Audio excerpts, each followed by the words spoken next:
বিমানবন্দরের জন্য খুলনা মোংলা রোডের পাশে জমি অধিগ্রহণ করা হয়েছে, কিন্তু টাকা লুটপাট করে বিগত সরকার তা সব শেষ করে দিয়েছে।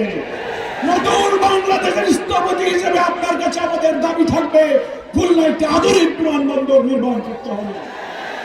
কয়েকটি বিলের জলাবদ্ধতা ভবদা থেকে দক্ষিণাঞ্চল পর্যন্ত ৩৫ বছর ধরে শাক সবজি মাছ চাষ ফসল ধানের ক্ষতি হয়ে আমাদের জীবন জীবিকার ঠিকানা ধ্বংস হয়ে যাচ্ছে।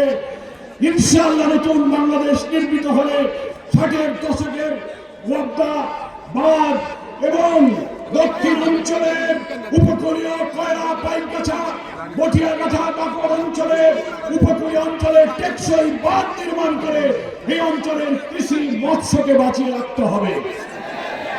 আমরা খুলনার বিশেষায়িত হাসপাতাল একটা আছে, সেখানে আধুনিক যন্ত্রপাতি নাই, চিকিৎসার সংকট।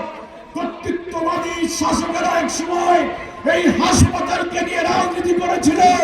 এখন মুক্ত বাংলাদেশে বিশেষায়িত হাসপাতালের আধুনিকায়ন করে সার্বিক উন্নয়ন করতে হবে। বন্ধ মিল কারখানা, হালিশপুর, খুলনা নিউজপ্রিন্ট, হারবোর্ড, পাটকল, চিনিকল, ম্যাচ ফ্যাক্টরি, টেক্সটাইল মিল সব বন্ধ হয়ে গেছে। লক্ষ লক্ষ শ্রমিক বেকার।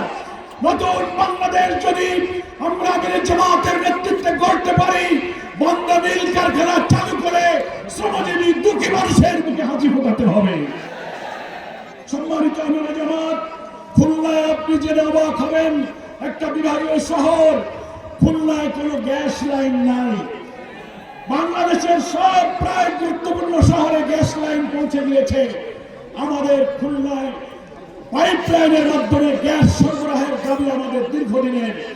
আশা করি আপনার নেতৃত্বে দক্ষিণ অঞ্চলে পাইপ লাইনের মাধ্যমে গ্যাস সরবরাহ শুরু হবে।